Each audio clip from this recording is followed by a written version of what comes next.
Radio Libertaire, la voix de la Fédération anarchiste, était toujours sur l'émotion de Noir Désir et du temps des cerises à leur façon, que j'adore. Radio Libertaire, la voix de la Fédération anarchiste, toujours sans Dieu, sans maître, sans pub.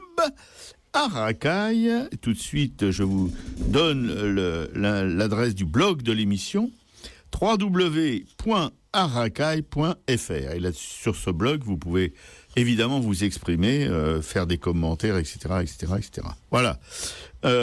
Pour une émission qui sera consacrée aujourd'hui aux arts premiers, dont on vous a déjà un tout petit peu parlé lors d'un presse-papier où on fulminait contre les délires des artistes contemporains qui se mêlent de ce qui les regarde pas et surtout qui n'arrivent pas au petit doigt de pied des artistes, justement, des arts premiers, des artistes primitifs, dits premiers plutôt. Voilà.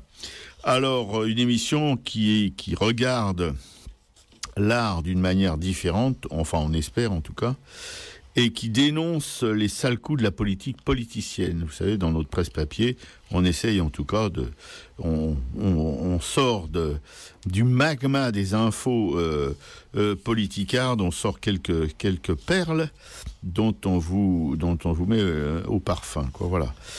La citation de la semaine, qui est de Pierre Bourdieu, un des mentors de notre camarade Piquet-Cou, pas que d'elle d'ailleurs. La principale fonction de l'art est d'ordre social. On serait étonné que Pierre Bourdieu dise autre chose. La pratique culturelle sert à différencier les classes et les fractions de classes, à justifier la domination des unes par les autres, voilà. Alors que pour nous, l'art devrait être évidemment un peu différent, je suppose. Non, Dominique, tu as un avis là-dessus? Non, mais oui. Voilà, c'est vrai que quand on voit les productions des artistes contemporains, et puis de tout l'art occidental en général, voilà, c'est pas vraiment, sauf peut-être certaines périodes des artistes, par exemple, qui sculptaient,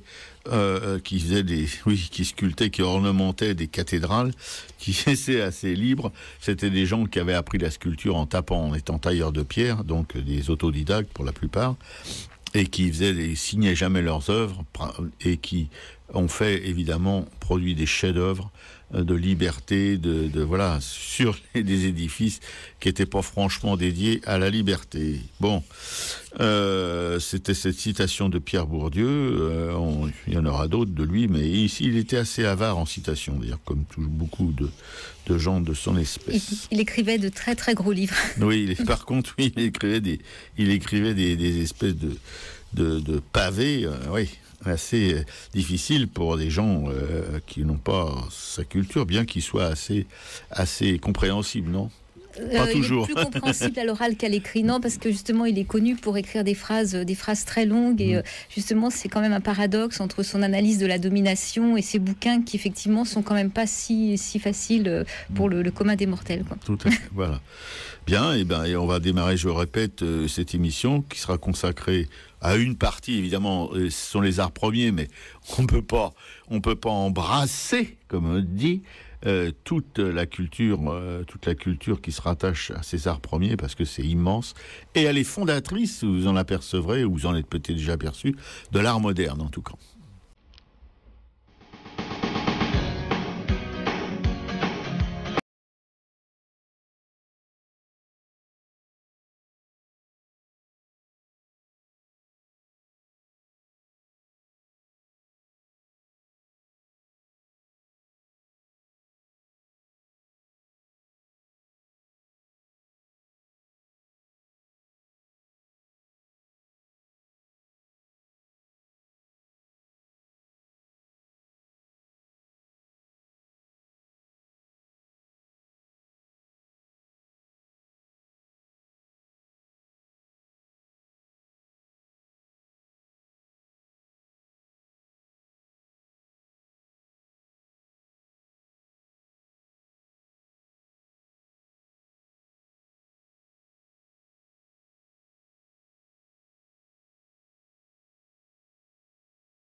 C'était Renaud, socialiste.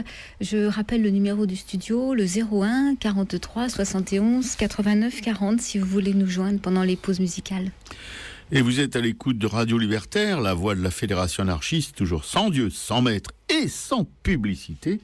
Vous écoutez aussi sur cette radio, évidemment, sur cette antenne, l'émission Arracaille. Voilà, une émission consacrée aux arts premiers. Et aussi, tout de suite, au presse-papier de la semaine, c'est un peu plus politique, dirons-nous, et c'est là que nous exprimons notre militance. Dans militance, il y a litance. Bon, on ne sait pas trop ce que ça veut dire, mais bon, il fallait bien que je garnisse. Voilà, pour ma part, je vais évoquer pour vous un livre de Jean-Pierre Garnier et Louis Janover, édité par Agone, le traité de libre-échange... Ah non, ça c'est... Pardon, je suis pas très réveillé. Non, ça c'est Piqueco qui vous parlera du traité de libre-échange entre Bogota et Washington pour vous mettre un petit peu au parfum de ce qui nous attend. Parce que nous, on y sera aussi soumis. Voilà, non, ce dont je vous parlais, le livre de Louis Janover et de Jean-Pierre Garnier, Cause de la deuxième droite. Qu'est-ce donc que la deuxième droite? Voilà, j'ai entendu un discours de lui sur les mutins de Pangée. Voilà, vous pouvez le regarder. D'ailleurs, je pense que Piqueco vous donnera le lien. Et puis il sera de toute façon sur le blog de l'émission. Je rappelle le blog de l'émission, www.arracaille.fr. Voilà, et qui vous donnera toutes les indications pour pouvoir éventuellement écouter ce discours de Jean-Pierre Garnier sur la deuxième droite, c'est-à-dire le Parti socialiste actuellement, mais pas qu'actuellement, ça fait un moment.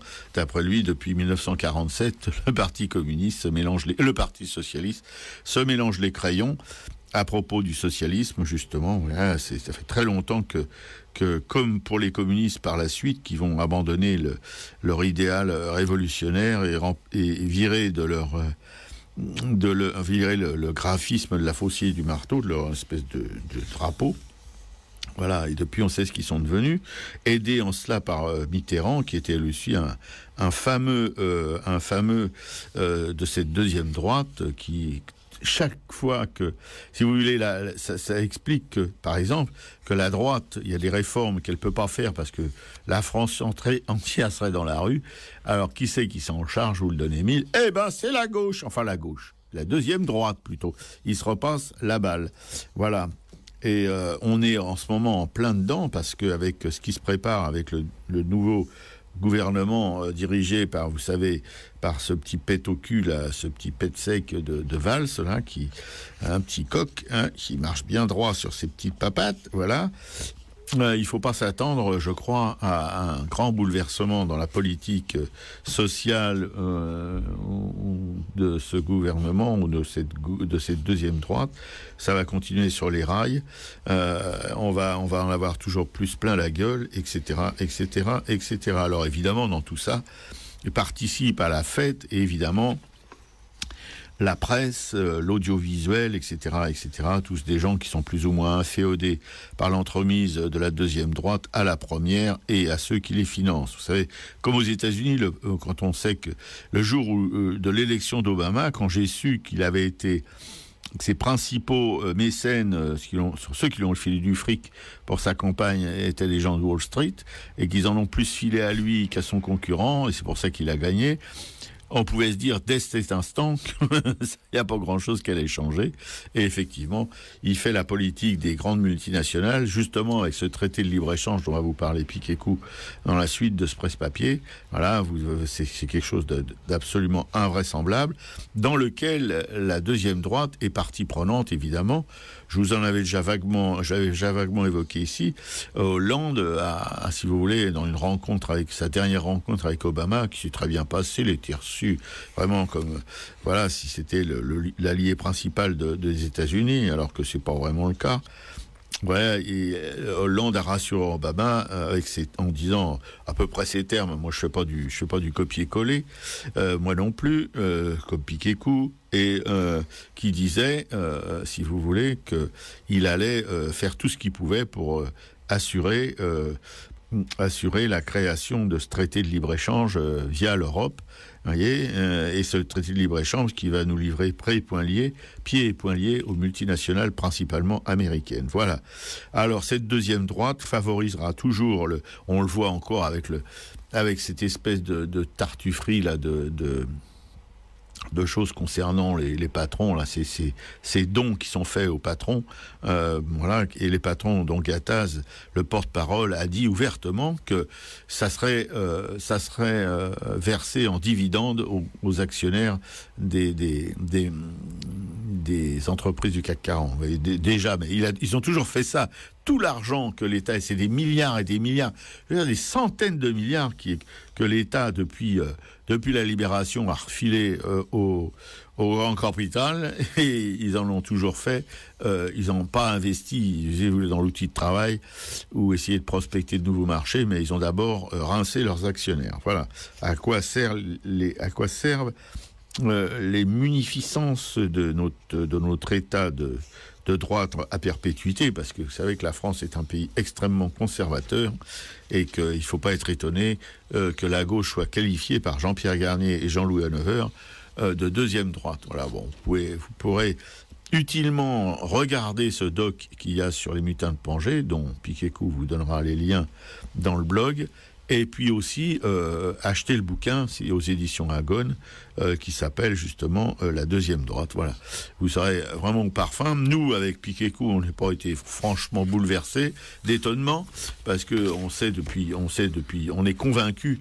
C'est pour ça qu'on vote pas d'ailleurs, que c'est de l'enfumage permanent, et que voter, ça sert absolument à rien, qu'à conforter ces oiseaux dans leur idée qu'on est vraiment des gens à tondre, des gens à malmener tant qu'on peut, tant qu'il y a un rapport. La seule chose qui peut les asticoter un peu, leur donner le seul poil à gratter, ce sera évidemment que les gens, en France, on a entre 10 et 15 millions de gens qui vivent d'une manière assez précaire. C'est si ces gens-là se levaient un matin et se disaient non, c'est fini, il y en a marre de tous ces connards. Et là, oui, mais tant qu'on ronflera, voilà, sur sur nos indemnités journalières de chômage, etc., etc. Je dis pas que les gens licenciés n'ont pas le droit. Si, ils y ont droit, évidemment. Il y aura même un salaire unique pour tout le monde. Ça serait vraiment, mais chômeurs ou travailleurs, ça sera aussi assez formidable. Mais là, c'est franchement de l'utopie utopique, hein, si on peut. Oui. Mais là, ce qui est important justement, c'est que comme quand on évoquait le livre des Pinsons Charlot sur la violence des riches, c'est comment on démonte justement tout le fait que de voter socialiste, c'est pour éviter le pire. Parce que moi, j'entends régulièrement ça autour de moi. J'ai hésité, finalement, j'ai préféré éviter le pire. Et en fait, là, les démonstrations sont parlantes. On n'évite pas le pire, on reste dans la même chose. Et c'est ça qu'il faut vraiment bien comprendre, quoi. Que c'est pas en votant pour un président comme Hollande qu'on va éviter le pire, pas du tout. Non, au contraire, ça accentue le pire. Parce que on se demande ce que après lui, on se demande ce que vont nous concocter les gens de droite là, qui doivent se sentir libérés de plein de contraintes là, en voyant l'agitation assez, comment dirais-je, nocive de cette deuxième droite. Voilà, on va pas tartiner, je ne vais pas tartiner toute la matinée là-dessus, mais enfin, soyez quand même toujours sur vos gardes chaque fois qu'on vous annonce de la part de cette deuxième droite des réformes, bref, c'est du blabla, il n'y aura pas de réforme, ça aura l'air d'être des réformes, mais en fait, non. Heureusement qu'il y a quelques spécialistes comme ce Jean-Pierre Garnier et ce Louis Janover, ou aussi comme les Pinsons Charlot, ou aussi comme les conférences gesticulées de Franck Lepage, qui nous éclairent d'une lumière assez éblouissante sur toutes ces turpitudes, etc., ouais. etc. Il est très clair, Jean-Pierre Garnier, dans son interview. On comprend, il n'y a aucun problème. Et les Mutins de Pangée, apparemment, justement, ont envie de faire des tas de petits films comme ça, d'une heure, un peu des petits flashs documentaires. Ouais. Non, franchement, essayez d'aller sur ce site et de vous inscrire pour recevoir régulièrement leurs lettres, parce qu'il y a des informations extraordinaires sur ce site. Voilà, donc moi je vais évoquer donc le pacte, le traité de libre-échange entre Bogota et Washington. Donc il y a 15 jours, effectivement, on avait évoqué la signature du traité transatlantique qui se profile à l'horizon 2015 entre l'Europe et les États-Unis. Les Colombiens, eux, paient très cher depuis 2012 la ratification du traité de libre-échange, donc signé entre Bogota et Washington. Il y a un documentaire de Victoria Solano qui s'appelle Colombie 9.70 qui raconte justement comment des paysans colombiens voient leurs semences de riz, de pommes de terre, de blé, de maïs saisies puis détruites par les forces de l'ordre. Les policiers arrivent et saisissent sur la demande de l'Institut colombien de l'agriculture des centaines de sacs de semences qui représentent plus de 1000 tonnes. On voit les sacs éventrés, les graines sont éparpillées un peu partout. Et les paysans sont là, devant, incrédules et stupéfaits. En fait, pour eux, c'est tout à fait normal de récupérer les graines des cultures antérieures et de les ressemer. Donc, ils ne font qu'appliquer des méthodes de culture ancestrale. Sauf que, effectivement, la résolution 9.70 de ce traité autorise ces destructions de graines. Et elle interdit donc également de réutiliser toutes ces semences, quoi. Et les paysans colombiens se retrouvent ainsi hors la loi et peuvent même encourir donc des amendes ou des peines de prison. Et on les voit d'autant plus surpris que ce traité n'est pas évoqué dans les médias qui sont largement surveillés, donc qui sont complètement ignorants donc, de cette loi, quoi. Donc obligation donc pour les cultivateurs d'acheter année après année de nouvelles semences. Et ce documentaire a réussi à faire bouger l'Institut colombien de l'agriculture. Il a été visionné plus de 800 000 fois sur YouTube et de grandes manifestations, dont une qui a duré plus de 21 jours, des manifestations avec blocage de routes principales, donc ont rassemblé le secteur agraire colombien ainsi que des étudiants. Effet boule de neige dans plusieurs villes, avec au cœur des revendications un meilleur accès à la terre et le retrait de la loi sur les semences. Face à cette pression, le gouvernement a pour l'instant gelé les représailles, mais le réseau des gardiens de semences reste méfiant et pense que la lutte va durer et que l'objectif reste l'abrogation de ce traité et de toutes les politiques qui portent préjudice à l'agriculture. Principale conséquence de ce traité, l'accélération de la fuite des capitaux ainsi que la destruction de l'environnement, donc les privatisations de services essentiels comme l'enseignement, l'eau, l'électricité et la santé, l'augmentation des inégalités et du travail précaire, tandis que la production alimentaire s'est réduite, donc avec l'entrée de produits subsidiés provenant des États-Unis, la perte de souveraineté économique et politique du pays. Aucun organisme de l'État colombien n'a le droit d'approuver quoi que ce soit qui contredise ce texte de 1530 pages. Seuls les tout-puissants États-Unis peuvent réaliser des modifications, et bien sûr, toujours en leur faveur. Comme ce premier chapitre sur la propriété intellectuelle, la Colombie s'est engagée à respecter 4 autres accords internationaux qui favorisent la pénétration et la liberté de mouvement des multinationales états-uniennes dans le pays, sans devoir rendre de compte face à des plaintes pour cause environnementale, pour des suppressions d'emplois ou pour des violations de droits humains. Voilà, on avait évoqué ce truc complètement, mais alors là, on marche vraiment, même plus sur la tête, on marche, je sais pas quoi.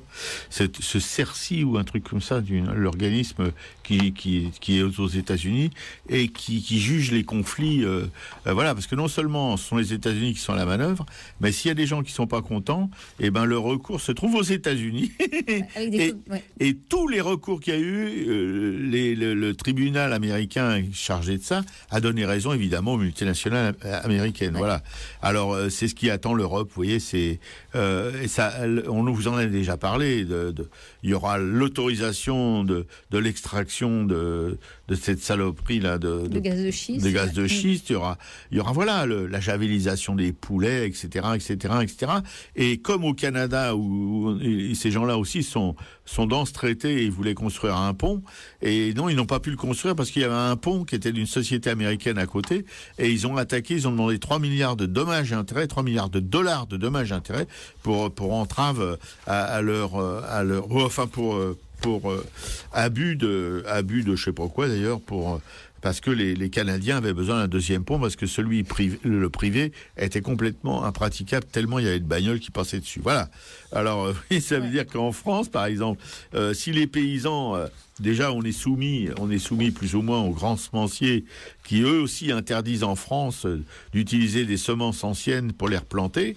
Voilà. Et ben là on sera vraiment. Alors là on a quand même des gens en France qui sont capables de résister à ça et puis qui sèment quand même.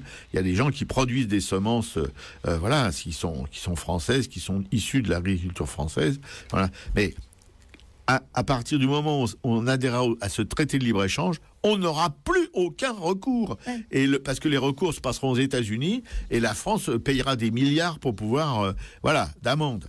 Alors bonjour le traité de libre-échange et comme je vous le disais dans mon papier, Hollande y est très favorable. Parce qu'on avait bien insisté sur le fait que les multinationales pouvaient mettre des procès sur des États. Voilà, ils peuvent mettre des procès sur des États et ça c'est jugé aux États-Unis par des juges américains. Par des commissions d'arbitrage. Des commissions d'arbitrage où évidemment les multinationales sont largement représentées. C'est pas des commissions d'arbitrage indépendantes, pas du tout. Donc nous, celui qui nous pend au nez s'appelle le TAFTA, donc pour l'instant toujours affaire à suivre. Ouais.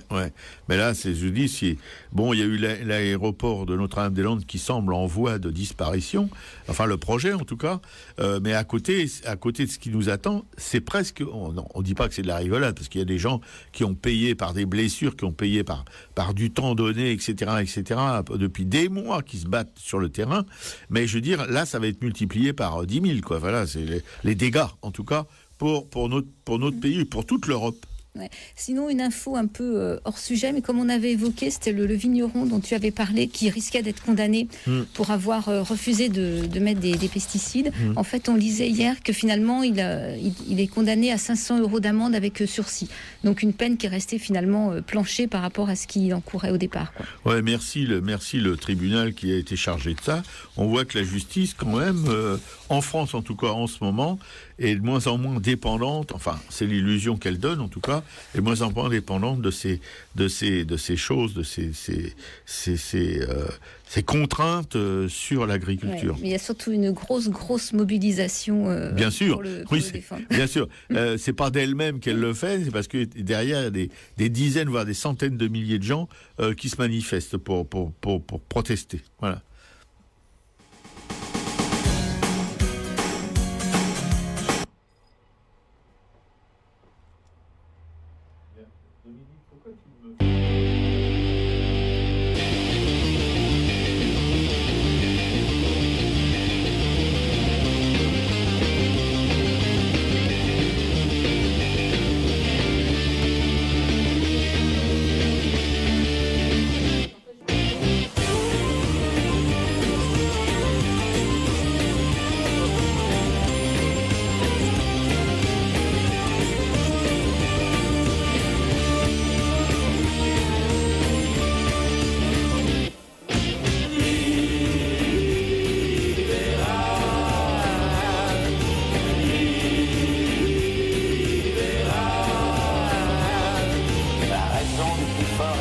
meilleur.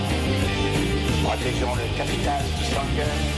C'est paraît-il pour toi, pour moi, pour nous tous, notre nouveau bonheur. On va s'entourer de vérité, faisons croire que le libéralisme est une nouveauté. Oublions, depuis des générations, il existait déjà sous bien d'autres noms. Faisons croire que l'égalité, c'est un vieux concept dépassé. Faisons croire que la liberté n'est plus que celle de vendre et d'acheter.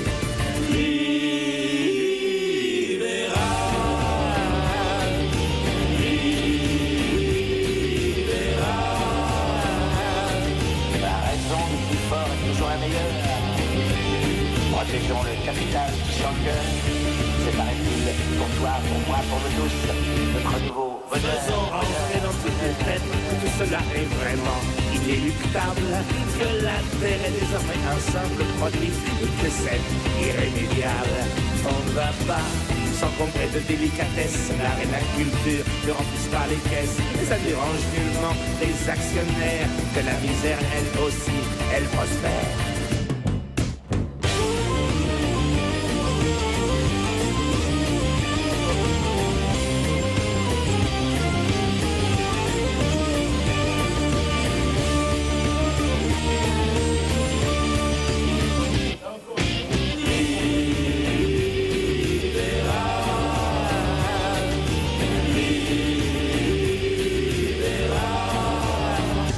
Aucune contradiction entre la richesse qui pousse et les pays qui crèvent.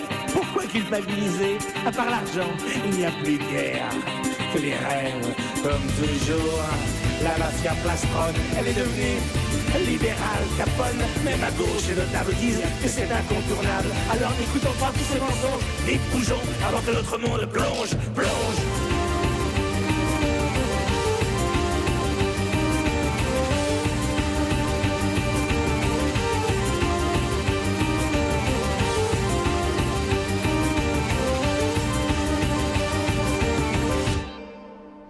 C'était François Hadji Lazzaro, libéral. Sur Radio Libertaire, la voix de la Fédération anarchiste, sans Dieu, sans maître, sans pub.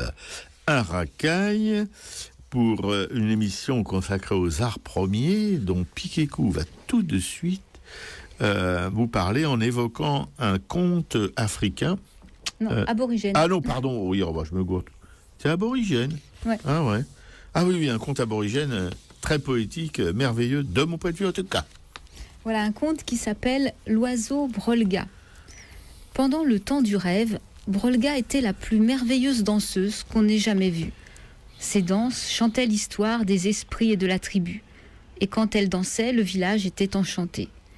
On venait la voir de loin pour l'admirer, parce qu'elle se dressait comme l'émeu, déployait ses bras comme le pélican et tournoyait comme le vent. Plus elle dansait, plus elle devenait connue. Parfois, les anciens s'inquiétaient. Brolga est très belle et très connue. Que se passerait-il si elle devenait paresseuse? Mais cela n'arriva pas. Jour après jour, elle restait la même, modeste et travailleuse. Chaque jour, elle aidait les femmes du village à trouver de la nourriture, et chaque soir, elle dansait pour son peuple. Chaque matin, elle se levait très tôt pour aller s'entraîner dans la plaine près du campement pour son plus grand plaisir. Un matin, alors que l'aube ensoleillée fleurait son visage, alors que de ses bras elle semblait s'envoler, qu'elle tournait et virevoltait, et que la poussière se soulevait de sa danse, un esprit malin descendit du trou noir de la Voie lactée et la vit. Et lorsqu'il la vit, il voulut immédiatement la posséder. Car elle est majestueuse et envoûtante, Brolga, lorsqu'elle danse. Il se transforma immédiatement en tourbillon et descendit en flèche sur la plaine. Brolga vit le Willy-Willy s'approcher de plus en plus près, et soudain l'emprisonner dans un hurlement féroce. Elle était capturée. Et l'esprit l'amena si haut et si loin du campement de son village. Ne la voyant pas revenir, son peuple éperdu la chercha. Mais le vent avait balayé les traces de ses pas. Ils la cherchèrent plusieurs jours. Finalement, ils trouvèrent le Willy-Willy, avec Brolga à ses côtés. Ils coururent tous à l'assaut de l'esprit, projetant leurs lances et leurs boomerangs. Mais l'esprit fit tourner le tourbillon de plus en plus rapidement. « Si je ne puis la posséder, hurla-t-il, personne ne le pourra. » Il tourna autour d'elle de plus en plus rapidement, et alors que la tribu s'approchait au plus près de lui, il disparut avec elle dans le ciel. Alors, le village fut très triste et se lamenta de la disparition de la belle Brolga. Leur colère et leur peine pouvaient s'entendre jusqu'à la Voie lactée. Mais un jour, de derrière un vieil arbre, il apparut un oiseau, un magnifique oiseau gris que personne n'avait jamais vu auparavant. Doucement, l'oiseau déploya ses ailes et commença à danser en faisant de longs pas, flottant dans les airs avec la même grâce et la même poésie que Brolga. Le village réalisa que Brolga avait réussi à échapper à l'esprit malin et qu'elle s'était transformée en oiseau pour revenir sur terre et danser à nouveau pour son village. Les hommes s'écrièrent « C'est Brolga, c'est Brolga !» L'oiseau sembla comprendre et vint doucement à eux, et dans un dernier mouvement gracieux s'élança dans le ciel et disparut. Et depuis ce jour, dans les plaines infinies d'Australie, le Brolga vole sans fin, avec la même beauté, en une danse extraordinaire. Ouais, c'est merveilleux. Ouais, des contes qui ont été écrits il y a des milliers d'années, quoi. Enfin, c'était des contes oraux, je pense, Oui. qui ont été transcrits, aujourd'hui. Non, ça définit bien la poésie, la culture de ces peuples dits premiers et non primitifs. Voilà. C'est pour ça qu'on parle d'art premier, alors qu'avant on parlait d'art primitif.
Yeah.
Voilà, donc ça c'est un morceau qui s'appelle Jiwalour, donc par le groupe Soul Water Band, donc un groupe entre traditionnel et contemporain.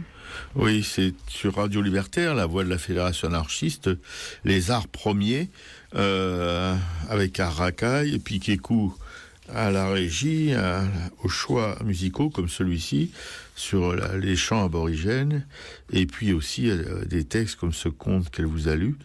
Voilà, et par ma part, ma petite part, je vais vous parler de l'art aborigène. Enfin bon, c'est un survol, bien sûr. Oui, je suis pas au Collège de France encore, hein. Pour vous dire que cette population autochtone d'Australie compte environ 450 000 habitants, ou peut-être un peu plus, bon, pas des statistiques, des recensements, là-bas c'est un peu difficile. Des gens qui s'y sont établis il y a environ 40 000 ans, mais je pense que les sources sont différentes. Nous, on a lu 60 000 ans, voilà, 40 000, 60 000, on compte plus. Bon. Ils descendent de groupes de chasseurs-cueilleurs, nomades, qui seraient venus, évidemment, comme d'Afrique. Bon, cheminant, évidemment, c'est assez... À l'époque, si vous voulez, où le continent australien était relié à l'Eurasie, etc. Voilà. Victimes d'extermination par qui, vous savez, les colons anglais, les survivants sont cantonnés dans des réserves, sur les terres les plus pauvres, évidemment. Ça, c'est comme aux États-Unis avec les Indiens. On les foutait pas, évidemment, dans les terres agricoles prospères. On les foutait dans des déserts de cailloux. Voilà. Eh ben, c'est pareil en Australie, ça change pas. Les colonisateurs sont tous aussi cons. Voilà. Mais en plus, ils sont souvent en conflit avec les compagnies minières chargées d'y prospecter sur ces réserves, vous voyez, parce qu'ils ont des réserves, théoriquement c'est à eux, mais quand même les compagnies pétrolières sont prioritaires. Mais ça, c'est exactement ce qui s'est passé au nord du continent américain, voilà.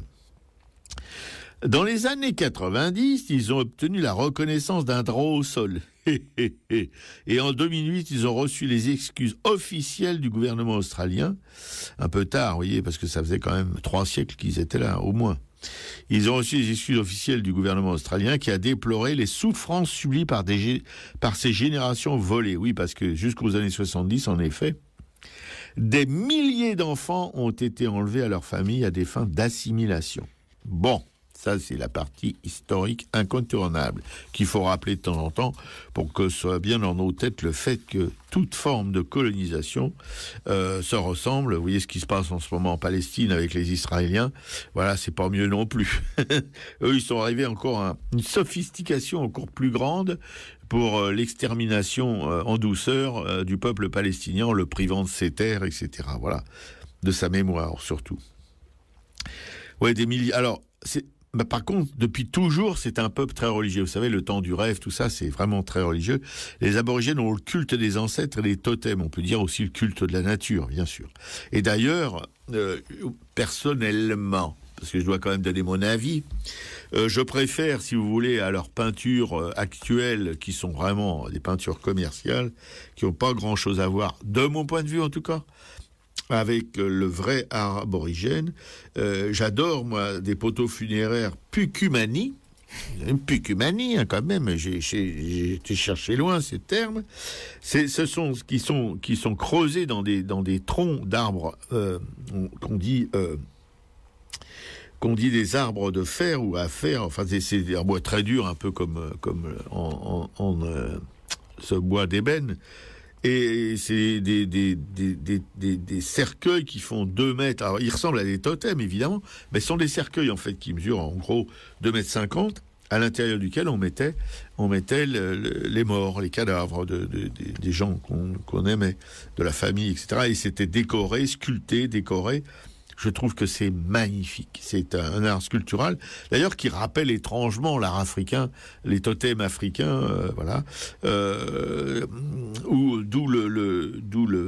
qui confirmerait peut-être la provenance de ces cueilleurs, chasseurs nomades, voilà, qui seraient apparus donc sur le continent australien il y a à peu près 60 000 ans, de mon point de vue. Enfin, selon certaines sources, d'autres c'est 40 000, bref. Enfin, leur art, en tout cas, des peuples premiers d'Australie a été aussi un art rupestre, bien sûr. Il y a eu des cavernes, etc., mais même des cavernes qui ont été faites artificiellement. C'est-à-dire, il y avait un monolithe et on le creusait, on faisait des galeries, il y avait des colonnes, etc.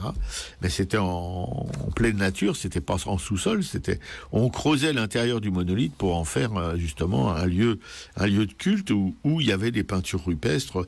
Mais alors que nous, les plus anciennes peintures rupestres remontent, je sais pas moi, à 10 000 ans, 15 000 ans. Oh non, plus 35 000, je dirais. 35 000. Là-bas, on pourrait dire que ça, c'est 60 000, quoi. Voilà, carrément. Alors, vous voyez, ils étaient quand même assez en avance sur nos hommes préhistoriques. Bon. Alors, qui se traduit par ce culte des ancêtres et des totems ou des cercueils à l'intérieur duquel ils déposaient leurs morts. Voilà, au cœur de leur continent, tout le monde sait à peu près ça, parce que ça a été tellement dit, ils ont une montagne sacrée qui est un bloc de gréseux de près de 900 mètres de haut, ça se voit de loin, c'est dans une plaine, qu'ils nomment, alors c'est écrit Uluru sur mon papier, ça se prononce peut-être autrement, hein, on ne sait pas, on ne parle pas aborigène ici, et on n'a pas beaucoup écouté de leçons de vocabulaire ou de grammaire aborigène. Un lieu sacré qu'ils vénèrent évidemment, comme tous les lieux sacrés, mais ils vénèrent eux comme le nombril du monde. Ça c'est autre chose par contre, vous voyez, dans l'histoire de la mythologie du rêve, évidemment, c'est là le centre du monde, c'est comme un nombril, quoi, voilà. Et que c'est là que leur histoire a commencé. Vous voyez, c'est toujours dans ce mythe du rêve, voilà, ce temps du rêve, comme ils le disent eux-mêmes. Et c'est un concept de centre du monde et de lieu où est née leur culture, leur peuplade. C'est un concept commun à tous les aborigènes d'Australie, voilà. Et c'est lui, bon, je le répète, du temps du rêve, assimilé au temps mythique de la création, dont le processus d'ailleurs est toujours à l'œuvre. Vous voyez, c'est pas le passé, c'est même le présent. Ils sont toujours dans ce processus de création du temps du rêve. Et chaque trait du paysage porte l'empreinte laissée par les esprits créateurs, vous voyez, parce que ceux qui ont créé justement leur pays. Tel le serpent arc-en-ciel, qui est toujours un esprit créateur qu'il vénère aujourd'hui. C'est en quittant le monde des vivants que ces esprits ont formé Uluru, voyez, afin que les hommes communiquent avec eux en entrant dans le rêve, justement. Car c'est par le rêve que les esprits font connaître aux hommes leurs actions, dont le souvenir se transmet de génération en génération, et particulièrement par des signes, par l'art justement, alors que ce soit l'art peint ou l'art sculpturel, ou sur les objets quotidiens de chasse, etc., comme ce qui sert à envoyer les lances, les propulseurs de lances, vous voyez, c'est très beau, c'est très simple, mais c'est décoré. C'est fait avec des outils de pierre à l'origine, mais jusque dans les années 50, il travaillait encore des groupes à l'intérieur de l'Australie qui étaient inconnus. Et quand on les a découverts, par exemple, par la famille Simono, dont on vous a parlé déjà, je pense, non? On n'a pas parlé de la famille Simono. Ce sont des ethnologues... Villemono, oui. Des ethnologues français. Oui, j'ai un peu... Heureusement que j'ai quelqu'un dans la régie qui me fait toujours... qui répare mes bêtises, voilà. Il faut voir dans ce documentaire, justement, des Villemono, il faut voir, justement, la manière dont il découpe, par exemple, il s'utilisait comme berceau pour les enfants, il découpe dans l'écorce d'un arbre ce berceau avec une pierre même pas préparée, ils font ça comme ça. Ils dégrossissent aussi, si vous voulez, leurs objets comme les propulseurs de lance, ils dégrossissent ça avec des pierres qu'ils trouvent sur leur chemin. Vous voyez, c'est pas... Ils taillent pas forcément les pierres pour en faire des outils. Par exemple, ou leur hache, oui. À l'époque où ils se servaient de haches, c'était les haches qui étaient quand même... Ou alors les couteaux, ou alors les flèches de lance, oui. C'était des pierres taillées. Voilà. Mais tout ça, c'est vraiment... Je vous dis, ce sont des épures, quoi. C'est pas il faut voir les outils qu'ils utilisaient pour travailler. C'est invraisemblable. Maintenant, on a des magasins énormes, des supermarchés, des outils pour travailler, pour peindre, pour sculpter, pour faire toutes les choses artistiques. Mais eux, ils avaient des pierres qui taillaient ou qui ne taillaient pas, des écorces d'arbres qu'ils utilisaient comme du papier. Voilà, pour qu'ils décoraient, évidemment, sur lesquels ils peignaient. Et c'est toujours en rapport avec leur religion, leur culte des ancêtres, leur culte de la nature, évidemment, que tout ça est décoré de peinture, mais aussi comment dirais-je, ils gravaient, évidemment, dans l'écorce, dans le bois, ils gravaient aussi des signes, qu'ils peignaient, enfin, où les peintures évoquaient les gravures, ou les gravures évoquaient les peintures. Bref, c'est tout un système, mais qui parle. C'est ça qui est assez étonnant. On n'a pas les codes, évidemment, sauf quelques éminents ethnologues, mais tout était codé. Rien n'était. Voilà. Et c'est là que et en plus, j'ai découvert dans les sculptures aborigènes des arts premiers, comme dans les sculptures inuites dont Pikeko vous parlera, dans l'art inuit, j'ai retrouvé les bases de l'art moderne. Voilà, Picasso, Modigliani, Brancusi, tous ces gens-là, si vous voulez, se sont carrément inspirés, c'est pas du copier-coller, mais presque, de ces arts qu'on disait primitifs, maintenant qu'on dit premiers, ils sont arrivés à un point d'épure de leur ligne, de leur sculpture, voilà, tellement remarquable que voilà, je comprends que les artistes qui ont découvert ces productions très anciennes en aient été complètement tourneboulés, si on peut dire ça comme ça, et que leur travail en a été fortement, pour pas dire complètement, influencé. Voilà, ça c'est un petit digeste sur l'art premier d'Australie, les arts premiers d'Australie, avec les aborigènes. Je vous dis, je répète encore que je préfère tous leurs objets en bois plutôt que leurs peintures, sauf celles, évidemment. Quand je vous disais qu'ils décoraient, il y avait des grottes rupestres, enfin qui étaient décorées d'ocre, de choses comme ça. Non, là, évidemment, on est aussi ému et bouleversé que les peintures rupestres de nos régions. Sauf que les leurs, elles sont beaucoup plus anciennes, et que leur art, si vous voulez, a perduré, je dirais, jusqu'à dans les années 50-60, et depuis ce temps-là, il y a des gens qui ont cru malin de commercialiser leur art, enfin de les influencer pour qu'ils peignent selon leur tradition, leur croyance. Mais pour moi, c'est pas vraiment. Pour moi, c'est pas ça l'art premier. Ça, il y a tout un marché de l'art qui s'est mis en route à partir. Donc les pigments naturels ont été remplacés par de l'acrylique et. L'acrylique, de l'huile, les choses comme ça, voilà. Mais bon, ça, c'est le même truc pour l'Afrique, c'est de tous les pays comme ça, sauf peut-être, je vous parlerai tout à l'heure, de la Papouasie-Nouvelle-Guinée, qui ont un peu échappé à tout ça.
Voilà, donc un morceau par un groupe aborigène qui s'appelle Ankala et World Orchestra. Donc le morceau s'appelle Ocre, mais bon, ma prononciation doit pas être parfaite. Donc en fait, c'est un morceau qui est jazzy et qui mélange aussi des instruments traditionnels comme le didgeridoo, qui est un instrument en bois, et avant, qui est fait dans un tronc d'eucalyptus, donc qui est creusé naturellement par les termites et qui doit faire entre 1 mètre et 1,80 m de long sur entre 5 et 30 cm de diamètre. D'accord. Merci Dominique pour cette musique. Et je vous parlais des ethnologues français, c'est Villemot. Oui, Jacques Villemot, l'ethnologue français. Avec sa femme, oui. Voilà. Et sur Radio Libertaire, évidemment, la voix de la Fédération anarchiste, sans Dieu, sans maître et sans pub, à Racaille, consacrée aujourd'hui aux arts premiers, avec Piquet-Coup, évidemment, dans la régie, mais dans tant d'autres choses. Je vous passe les détails, pas la peine de lui faire trop de pub. Le blog de l'émission, je rappelle, www.aracaille.fr, où vous pouvez poser des questions, revoir les dernières émissions, etc., etc., etc. Voilà. Pour ma part, je vais vous causer tout de suite dans le poste. Non. Ah non, pardon, j'allais souffler le temps de parole à Piquet-Coup. Ouais, non, moi je vais vous parler de l'art inuit. Donc l'art inuit, en fait, c'est toute la production artistique des peuples traditionnels du Groenland, du nord du Canada, de l'Alaska et de la côte nord-est de la Sibérie. Voilà, donc depuis la nuit des temps, les Inuits ont travaillé l'os, l'ivoire, la pierre, le bois flotté, créant des œuvres magiques ou religieuses, ainsi que des outils ou des objets utilitaires. En fait, on peut diviser l'histoire de l'art inuit en 5 périodes. Il y a le pré-Dorset, le Dorset, le Tulé, ensuite l'arrivée, les premiers contacts avec les Blancs, et donc la période contemporaine. Le terme d'art inuit regroupe en réalité un grand nombre de groupes ethniques distincts et ne correspond pas à une culture homogène. Cela explique la grande diversité d'expressions artistiques. Alors, 2 grandes catégories de production matérielle sont présentes dans les collections. On a des objets qui sont liés aux activités quotidiennes des communautés, telles que la chasse, la pêche, et des productions qui sont d'ordre rituel, essentiellement liées au chamanisme. Donc, les humains ont à peu près habité le Canada depuis 4000 ans, et donc les objets de la période pré-Dorset prennent essentiellement la forme d'amulettes, de petites figurines qui sont suspendues la tête en bas, perforées donc pour être portées en canlier ou en pendentif isolé. Elles représentent souvent des esprits, des humains et des animaux. Les Dorset, dont le nom vient de la communauté du Cap Dorset, est une communauté vivant sur l'île de Baffin. Donc, ils deviennent plus habiles dans la chasse aux phoques, aux morses, aux belugas, aux narvals, d'où l'apparition de nouveaux types de harpons. La présence également d'objets en jade, cristal, quartz suggère le commerce sur une longue distance. Beaucoup de représentations sculptées peuvent figurer des esprits auxiliaires. Beaucoup de sculptures d'ours polaires qui figurent peut-être des esprits aussi d'animaux. Des éléments gravés sur le dos ou les côtés peuvent faire penser au squelette qui symbolise le siège de l'âme. Certains objets sont évidés en dessous, comme si les créatures avaient été dépouillées de leur corps terrestre. Les esprits ours sont souvent représentés comme s'ils flottaient ou volaient, les pattes arrière tendues, des silhouettes que l'on retrouve aussi sur la pointe d'un harpon. Parce qu'il paraît que si un harpon était décoré, on avait plus de chances de réussir sa partie de chasse. Une amulette probablement très puissante, c'est une représentation de faucon avec une tête d'ours, pour unir la puissance de l'ours avec la rapidité du faucon. D'autres objets sculptés, portés aussi comme des amulettes, représentent des parties d'animaux, donc un sabot de caribou, une défense de morse. Et beaucoup de ces sculptures sont retrouvées dans des communautés séparés donc par plusieurs centaines de kilomètres et même du siècle. Ce sont donc en fait des icônes religieuses qui ont voyagé malgré tout. On trouve aussi des masques grandeur nature sculptés dans du bois flotté, peints à l'ocre rouge et rendus vivants par des traits de tatouage. Les yeux sont tournés vers le bas pour évoquer la tristesse ou alors pas vers le haut. Ce sont des masques utilisés principalement donc par les chamans. Il y a également des figurines humaines pour des cérémonies de guérison, de maternité ou des représentations de fantômes. Après, on a les Tulés. Donc, les Tulés, la période est comprise entre 1000 et 1800 ans avant Jésus-Christ. Donc, après Jésus-Christ, était une population originaire de l'Alaska qui a colonisé l'Arctique, imposant aux Dorsétiens leur mode de vie essentiellement basé sur la chasse à la baleine. L'art de Thulé comportait des représentations d'hommes et d'animaux, mais consistait surtout en des objets utilitaires décorés d'embellissements graphiques. Des objets de petite taille travaillés artistiquement, donc toujours des têtes de harpon, des coffres à aiguilles, des lunettes de neige aussi, des poupées, des petites figurines en corne ou en ivoire. Ensuite, les années 1770 marquent le début de la période historique de l'art inuit, quand les missionnaires commencent à prêcher et à faire du commerce avec les Inuits. Au XIXe siècle, le contact avec les baleiniers et les commerçants de fourrure permet la diffusion des œuvres inuites par le troc. Puis ensuite, il y a la période contemporaine qui commence à la moitié du XIXe siècle. Donc les outils utilisés par les artistes sont le plus souvent fabriqués par les artistes eux-mêmes. Ils sont composés de supports traditionnels comme la scie à métal, la lime, le grattoir, le papier de verre, le marteau, le tournevis. Et rapidement, dans les années 60 et après des expositions-ventes réussies de sculptures inuites, les artistes s'organisent en coopératives autogérées. En 1967, lors de l'exposition universelle de Montréal, une exposition de sculptures et de gravures consacre l'art inuit sur le plan international. Depuis, cet art a été reconnu et encouragé et il n'a cessé de s'affirmer. Il est un exemple rare d'art contemporain qui a conservé ses sources traditionnelles d'inspiration tout en s'inscrivant dans la modernité. D'un art communautaire, il est passé à un art d'artiste individualisé. La pierre est également utilisée avec la diminution des matériaux naturels. La pierre la plus usitée est la stéatite, mais on peut trouver aussi des petites sculptures en serpentine, en péridotite, et récemment la sculpture sur marbre, l'albâtre et même certains métaux. Donc la pierre est dégrossie à la hachette, puis est travaillée avec des limes et des râpes. Ensuite, elle est polie au papier de verre ou au papier d'émery, puis vernie avec de la graisse animale. Et pour terminer, je voudrais revenir sur la population Yupik, une population du sud-ouest de l'Alaska, et d'une tradition vivante, les masques, qui sont utilisés dans des danses rituelles, comme celui que nous avons vu au musée du Quai Branly, qui s'appelle le masque de l'esprit de la lune. Donc c'est un grand masque en bois peint avec des plumes. Et les Yupik considéraient que tous les animaux qui avaient été chassés allaient sur la lune. Donc vous deviez les traiter avec respect pour qu'en retour, lors de leur réincarnation, ils reviennent vers vous, car vous les aviez bien traités. Vous pouviez alors chasser encore et encore. Donc ce masque, on peut le voir effectivement au musée du Quai Branly. C'est une belle pièce avec au centre un visage mi-homme, mi-phoque, tout autour donc des plumes qui évoquent les oiseaux et un cerceau de bois qui symbolise le passage vers le monde surnaturel, avec des mains dont les mains ont les pouces coupés pour éviter aux esprits de vous retenir. Donc voilà à peu près ce que je pourrais dire sur l'art inuit. Donc j'avais emprunté un livre à la bibliothèque avec beaucoup de représentations de petites sculptures. Donc je ne sais pas si Robert, tu veux dire un petit mot sur un peu les sculptures ou non? Oui. Comme j'évoquais un peu tout à l'heure dans mon papier sur l'art aborigène, l'art inuit, j'ai devant les yeux une sculpture de tête d'ivoire qui date de 200 ans avant Jésus-Christ. Et si je devais dire que Modigliani a pompé cette tête-là pour faire ses portraits, je pense que je me tromperais pas beaucoup. Voilà. Mais pas que lui, je vous disais aussi que beaucoup de sculpteurs modernes se sont inspirés soit de l'art africain ou de peintres comme Picasso, soit de l'art africain, soit des arts premiers aussi tels que celui des Inuits ou celui des aborigènes d'Australie. Voilà, qui est un peu semblable d'une certaine manière, surtout pour le bois travaillé, aux sculptures africaines. Voilà.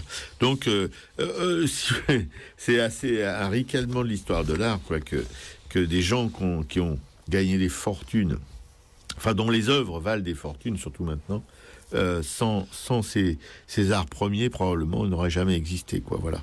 Il faut toujours rechercher. Enfin, c'est pas quand même un sport, pas mon sport favori, mais fortuitement, comme ça, au cours de nos recherches et tout, je m'aperçois qu'en fait, on n'a pas tellement inventé de choses depuis ces gens-là. Voilà. Et aussi dire que vous pouvez trouver dans le Marais, par contre, une petite galerie, je ne sais pas où elle est, parce que toi tu parles, galerie... Si, je vais en parler peut-être pendant... Je vais en parler pour les expos. D'accord, ok. Voilà. Sinon, aussi pour les Inuits, ce qu'on peut dire, si on veut aller un petit peu plus loin, il y a tous les documentaires de Jean Mallory sur la saga des Inuits, qui relate un peu l'histoire de ce peuple-là. Et puis, il y a le fameux film de Robert Flaherty, un film de 1912, Nanook l'Esquimau, donc qui ne traite pas spécialement spécialement de l'art inuit, mais de la vie quotidienne des Inuits. Oui, tout à fait. Ouais. Mais dans les docus de Mallory, moi j'en ai vu un. J'ai surtout aimé le premier qui parle vraiment des Inuits, qui a été filmé dans les années 60, où les Inuits avaient encore quelques relations avec leur passé. Mais bon, après ça devient un peu difficile parce que on voit la dégradation des mœurs, de l'art, etc. Inuit, dû à ces salopards de missionnaires qui ont bousillé dans le monde enfin bref. Ouais. Mais moi, ça me fait un petit peu penser à ce que tu disais sur les aborigènes, c'est-à-dire qu'il y a eu tout cet art traditionnel, effectivement, maintenant c'est devenu de l'art contemporain et des galeries se sont développées et ils sont marchands d'art de cet art. Tout à fait. Ouais, sauf qu'apparemment c'est des coopératives autogérées, donc faudrait, oui, mais les coopératives autogérées, quand même, il y a quand même des marchands d'art qui s'en occupent, quoi. Voilà.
Voilà, donc ça c'était des chants traditionnels inuits. Donc là je pense qu'il s'agit de collectage. C'est un disque que j'ai emprunté à la bibliothèque de Montreuil. Par contre apparemment cette tradition continue. J'ai vu un petit documentaire sur des galeries actuelles. Lors d'expositions inuites, il y avait des femmes justement qui chantaient, qui se répondaient comme ça, qui étaient toutes les deux face à face et qui chantaient de cette façon-là. Et je disais à Piquet-Cook, j'ai un CD de chants indiens d'Amérique du Nord assez ancien. C'était au début où on pouvait enregistrer des choses sonores, et ça ressemble furieusement à ce qu'on vient d'entendre à l'instant. Voilà, vous êtes toujours sur Radio Libertaire, la voix de la Fédération anarchiste, sans Dieu, sans maître et sans pub, à Racaille, consacré aujourd'hui aux arts premiers, qui va poursuivre son petit bonhomme de chemin avec un petit blabla, hein, c'est pas sur l'art de la Papouasie, Nouvelle-Guinée, voilà. La Papouasie-Nouvelle-Guinée, vous voyez où c'est au nord de l'Australie, au nord-ouest de l'Australie, je pense, quelque chose comme ça, ou au nord-est plutôt, non, au nord-est de l'Australie. Et c'est, si vous voulez, c'est avec le Vanuatu, qui sont situés dans le Pacifique Sud, vous voyez à peu près, des tribus sauvages et cannibales. Rassurez-vous, ils sont plus très cannibales, mais ils peuvent être encore assez sauvages, mais aussi qui, alors eux, leur caractéristique, en tout cas, c'est ce qu'on a vu au musée d'art premier, c'est des totems gigantesques, extrêmement ouvragés, très beaux, voilà, avec des visages et des corps peints, des ornements, etc., et sont considérés, ces totems, comme une véritable expression artistique. Et quand on dit ça, on enfonce les portes ouvertes, voilà.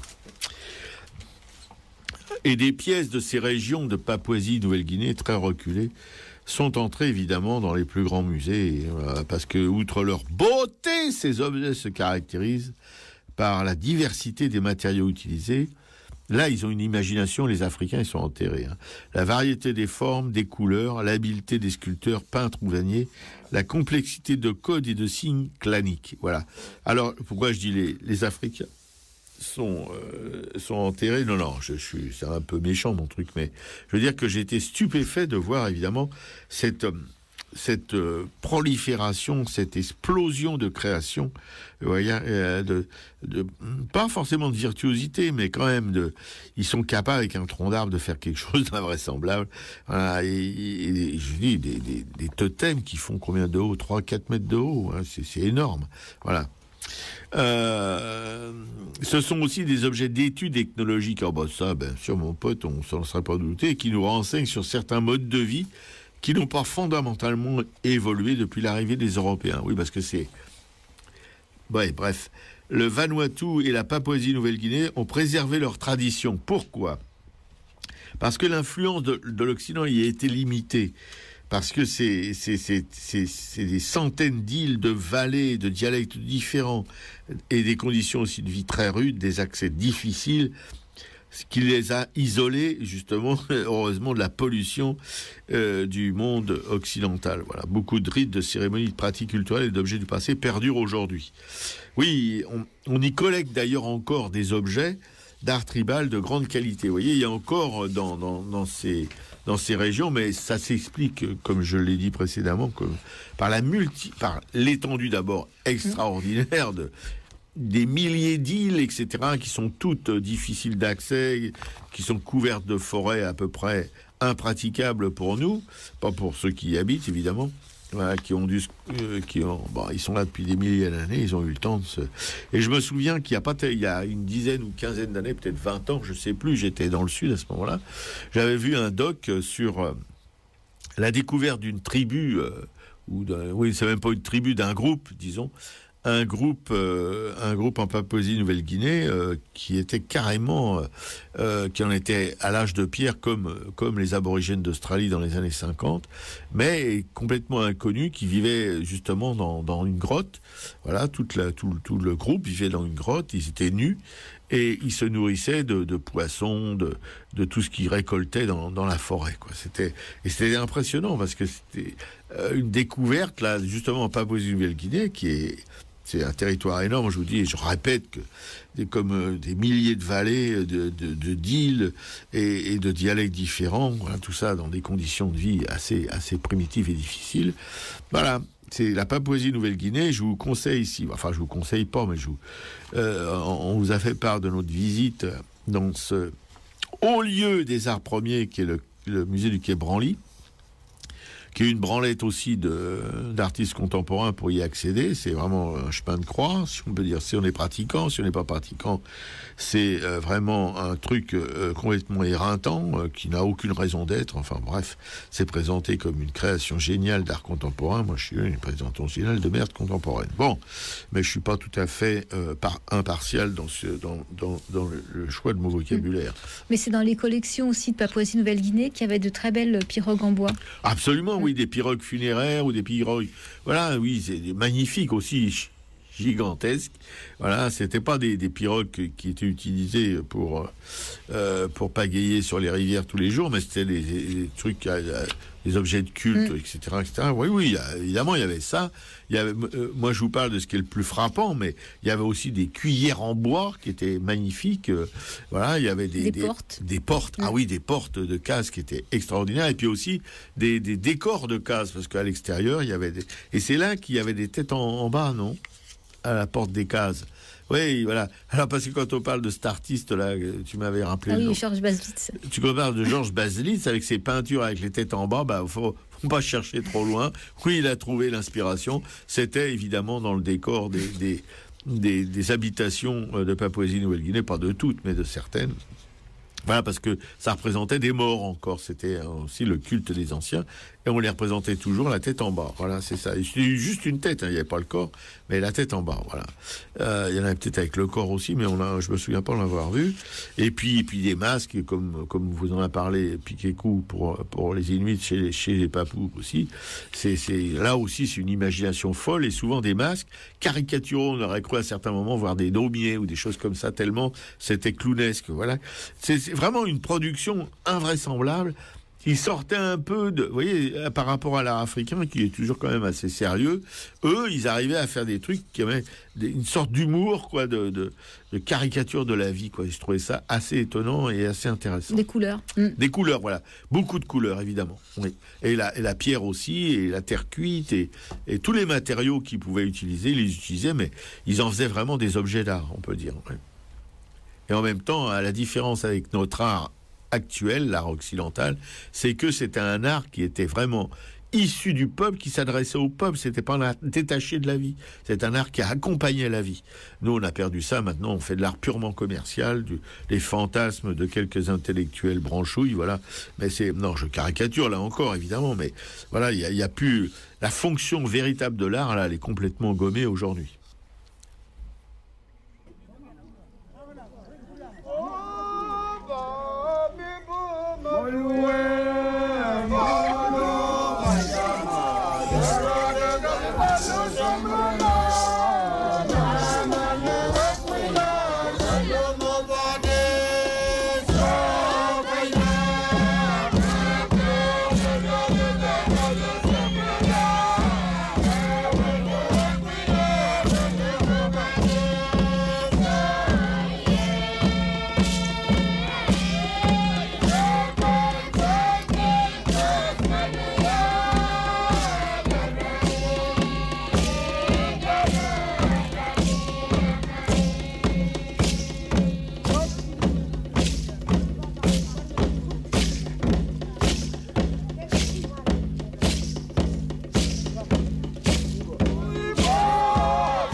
Voilà, donc là c'était un morceau de Papouasie, donc Nouvelle-Guinée. C'est aussi un morceau traditionnel, une danse du daru. C'est ouais, pas le dahu, hein. Et là encore, il y a des similitudes avec d'autres danses de gens du passé. Enfin bon. Voilà, tout de suite sur Arakai, la voix de la Fédération anarchiste, sans Dieu, sans maître, sans pub, et sans nos gueules sur Internet, pour répondre à un auditeur qui nous demandait si on apparaissait sur ces choses-là. Voilà. Vite fait, je fais les expos. Oui, vous êtes quand même sur Arakai, je dois le spécifier, parce que piquer coup, parfois, les impatiences qu'il faudrait freiner. Donc les expos à ne pas manquer, il n'y a rien de très original, donc simplement ce musée des arts premiers qui est Branly. J'avais noté aussi donc la galerie Art Inuit à Paris, donc qui est 9 rue Sainte-Mérie, donc qui permet effectivement de voir quelques sculptures inuites. En province, sinon, il y a une autre galerie, la galerie Igloo Art Esquimau, qui apparemment a été faite apparaître. C'est Claude Beau qui s'est lancé dans cette collection, qui est devenu fou amoureux du travail des Inuits, donc a ouvert une galerie qui est à Douai, 35 rue Notre-Dame-des-Vets à Douai. Donc depuis 1985, l'Igloo participe ou monte des expositions pour les galeries d'art et aussi pour les musées et centres culturels. Il y a déjà eu plus de 120 manifestations. Et donc j'avais noté une autre galerie, mais là qui est en Suisse, à Morges, la galerie Soleil de minuit. Et actuellement, il y a des photos de Vincent Munier sur les Inuits. D'accord, merci beaucoup Picou. Voilà pour les choses. Les éditions, enfin les œuvres de la FA, je vais essayer d'être assez synthétique, de notre chère Fédération anarchiste. 4, les éditions du Monde Libertaire, pour un bouquin, Quitter son point de vue. Quelques utopies anarchistes littéraires, anarcho-littéraires d'il y a un siècle. Utopie, ce mot inséparable de ces enjeux politiques et sociaux, est au centre de nombreuses polémiques. À partir du 19e siècle, les utopies, pendant longtemps conçues comme l'élaboration ludique d'un ailleurs sans interférence avec la réalité sociale, se trouvent pleinement engagées dans le monde. On parle alors d'utopie sociale, prenant ainsi une valeur programmatique. L'utopie anarchiste reste fidèle à l'esprit de Thomas More en instaurant une pensée paradoxale. Il ne s'agit pas de substituer à une opinion reçue une opinion contraire, de remplacer un dogme par un autre, mais d'inciter à repenser toutes les certitudes sur lesquelles se fonde notre jugement. L'utopie figurée ne doit pas épuiser le désir d'un mieux. Elle n'est jamais donnée comme un modèle transposable directement dans le réel. Voilà. Prix 5 €, collection Page Libre, auteur Granier Caroline. Voilà, Le Monde Libertaire, notre hebdomadaire, qui a besoin de vous d'abord pour le lire, mais vous pouvez trouver un dépôt de presse à la Librairie Publico. Et puis vous pouvez aussi le soutenir en prenant un abonnement, parce que toujours à la Librairie Publico. Et puis et puis si vous avez des thunes en trop, vous pouvez lui faire un don aussi. Et puis il y a Le Monde Libertaire, donc l'hebdo, plus un hors-série qui paraît épisodiquement, qui est aussi en dépôt de presse à la Librairie Publico, et le quinzomadaire gratuit qui paraît tous les 15 jours et qui est en dépôt de presse aussi à la Librairie Publico. Voilà.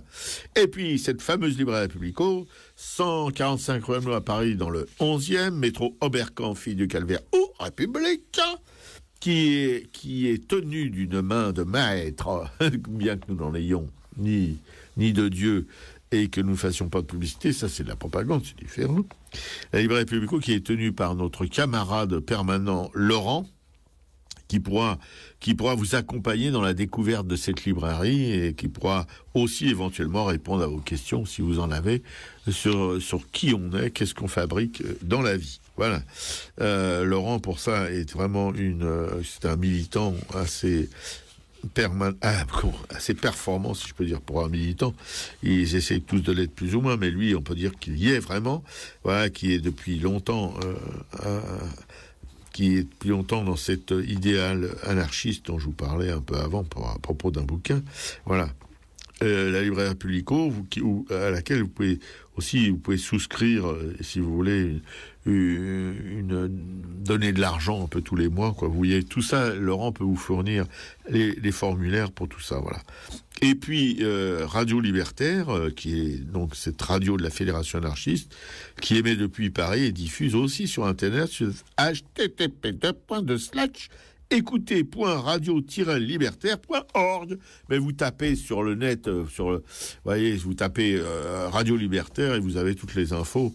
Voilà, vous pouvez même taper Fédération anarchiste et vous aurez toutes les infos sur la Fédération anarchiste, ses groupes, etc.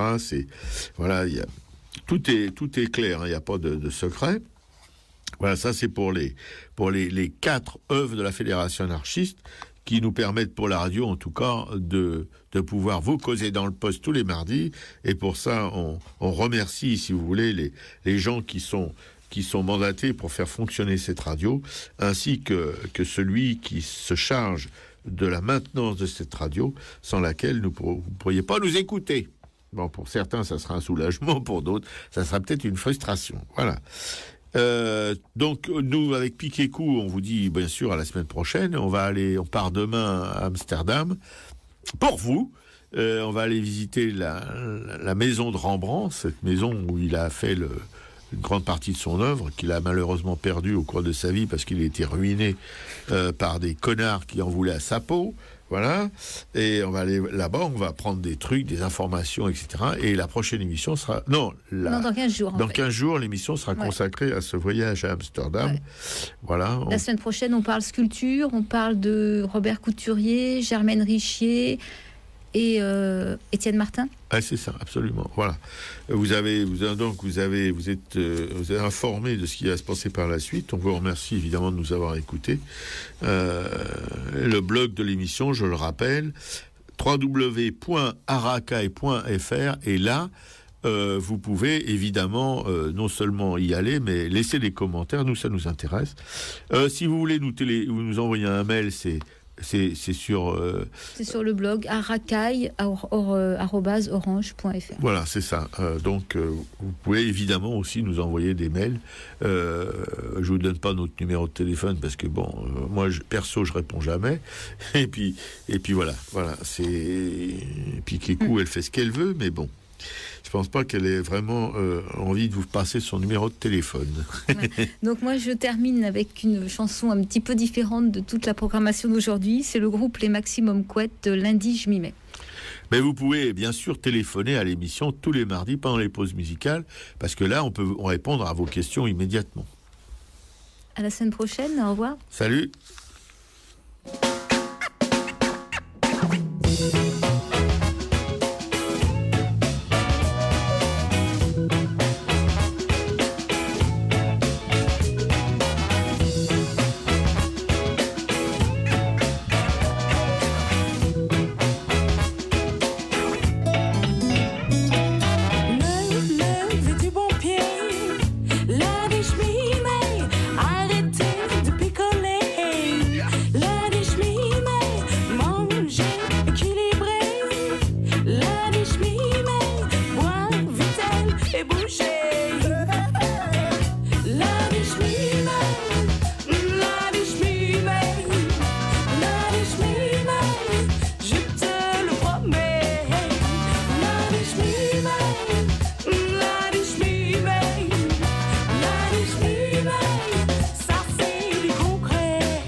Et le jeudi, samedi, le lundi,